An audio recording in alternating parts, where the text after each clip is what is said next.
Well, Patreon commission. This one's music again, which means I don't really know how to talk about it. I don't have the vocabulary and the know how to explain music as well as I do most other things I talk about, because most of what I talk about is narrative. And music can be narrative, but often isn't. But today we are talking about Steam Powered Giraffe, specifically the album Mark III. So I was familiar with Steam Powered Giraffe before this, but I'd never listened to a full album before. I'd heard a few songs here and there. They had done soundtrack work for the SteamWorld Heist games, which I've played. Well, I've beaten the first one, and I played a little bit of the second one at this point. Honeybee was kind of what put them on the map. That was a while ago. There's the song Transform, which I not only know quite well, I have in fact performed a burlesque number to that song. So I do know the band, but I don't know their full catalog, and I've never done a listen of an album before. And this one is a little older. I think 2013 was when this came out, and this is with an older lineup. So if you're not familiar with this band, oh boy, where do we start? Okay, so the conceit, because this is a gimmick band, and I don't mean that as a negative. There are plenty of gimmick bands out there. You know, Gwar and Kiss are gimmick bands. Like, there's nothing wrong with having a gimmick. Hell, Daft Punk was a gimmick band. It does not necessarily mean that the music is bad. Some bands use gimmicks to make up for not a lot of talent. Some do it because they like it, and it's fine. So the gimmick is that they are steam-powered robots. They are old-style robots that now form a band, and that is where the look comes from. They are very much into the steampunk aesthetic, and their sound overall is kind of sort of a slightly technified Old West barbershop quartet is kind of the sound that they go for. Not to imply that it's a cappella. It isn't. They do have instruments and everything else. But this lineup is an older lineup because the two permanent members of the group are the Spine and Rabbit.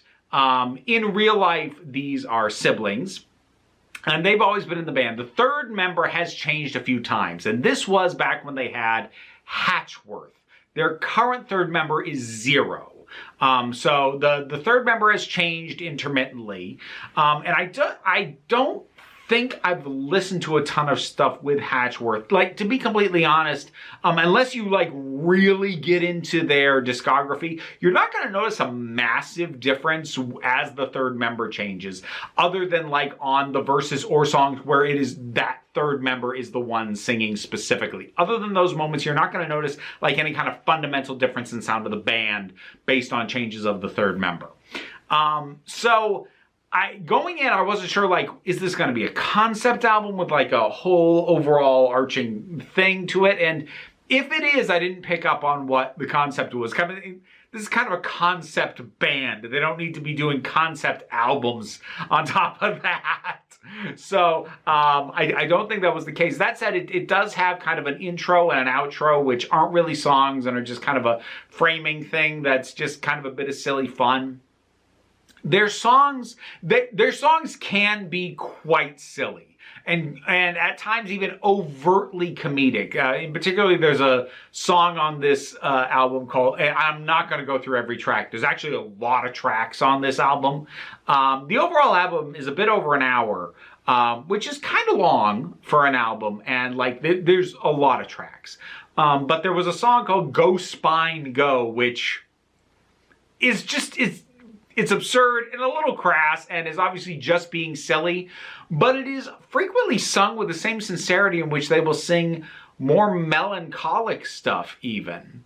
But there are some more upbeat tracks, there are some slower tracks, but they maintain that overall just sort of, it's weird to just say steam-powered energy, but that's kind of what it feels like. It feels like that when Steam is released, you know, from something steam powered, or at least as they're depicted in our media. There's kind of this sigh of, and that energy, that like this coming forth of something that is calming but also energetic. That's just kind of the feel that they bring to their music. And again, while I like music, I'm not a music person. I'm not versed enough in the ways to talk about music to be better at describing this. But I would call, in general, their music, but let's narrow it down to this album, I would call it largely kind of a mood thing. I would honestly at times lose track of when there was a track changeover from one to the other. Not that like they all sound the same, but they all have a similar energy, and you can just kind of sink into it. It kind of becomes a background, not in a I'm not paying attention this way, but in a this just feels nice to have on kind of way. And whether you're actively doing something else or just letting your mind wander, it can be tricky to note the track rollover sometimes, just because it flows very naturally one into the other. But again, without being like a concept album where it's like, oh, this is one grand thing, it broken up into pieces. Like, no, it's not that. I suppose I'll talk about like a few of the standout tracks that I especially liked. I'm gonna highlight three. There's Mecto Amor, which is almost kind of a dancey kind of track, which is interesting for Steam Powered Giraffe. Like a lot of what I've known them for tends to be a bit on the slower side, maybe with some upticks at a few points. This is a much more upbeat one, and you kind of feel yourself kind of grooving to it, and like you get that from other ones, but it's usually a more mellow groove than that particular track. Another one I really liked Ghost Grinder, which just had a slightly off-putting feel to it, like in a good way. And between the lyrics and the feel of the song, there's just this sense of this is a nice place to be, but like maybe not a natural place to be. It kind of had a liminal space feel to it. That particular track. The other one that I think I like the most is actually, I'm going to consider it the closing track. Technically, it's the penultimate track, but then the very last track is the closeout of the album, which is a little odd, as is the first track. But I really like Turn Back the Clock, which sort of existed a bit more in that melancholic, but still smiling space that I really like Steam Powered Giraffe for. Like, Honeybee was their big sort of breakout hit, and it makes sense because that song and Turn Back the Clock has this as a general atmosphere as well. Honeybee, I think I could best be described as like a sad song sung with a smile. Like, it just has that feeling of like there's something, you know, there's a little bit of a sense of loss, there's a sense of melancholy to it, but you can't help but smile and feel like the performers are smiling as they sing. That's just the energy that is brought. And I tend to think that overall is Steam Powered Giraffe at their best. And there is definitely some of that here. Again, it's hard for me to pull out individual tracks because there are so many, and I tried listening to this in a few different ways. I listened to part of it like sitting down and like, I'm going to focus on the music. I listened to part of it in the car, and like no matter how I approached it, it still just kind of like massaged my brain in a way that I just kind of sank into and was like, okay.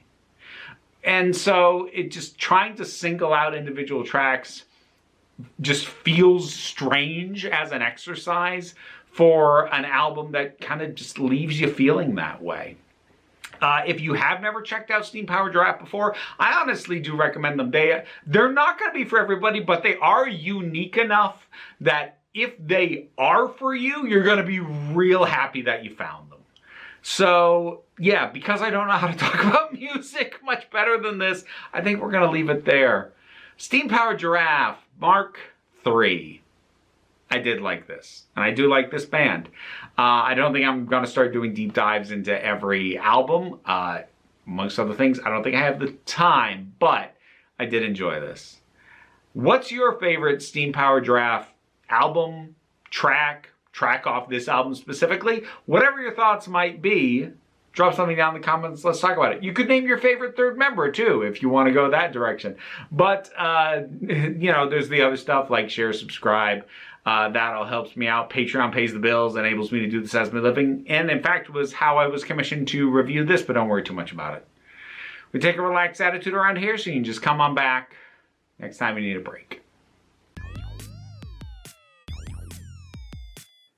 And now to thank my highest supporting patrons: Robin Moore, Goddess Elida, Zubin Lopfula, Welsh Wrestling Geeks, Oliver B., Melissa Pedersen, Movie Turtle, Melinda Walters, Auntie Kate 808, Andre, Becky Sparks, Claire Wright, Tracy Scrabbit, Angry Casperl, Dave Hall, Quite Bearish, Rosalind Bennett, Toku Blahuvian, Adam RDL Taylor, Pal Barabajagal, Mary Mello, Mira G, Sir Didymus is my favorite. I've never screwed that one up before. Well, if you want to hear me mess up your name, check out the rewards on the Patreon. I'm going to blame you.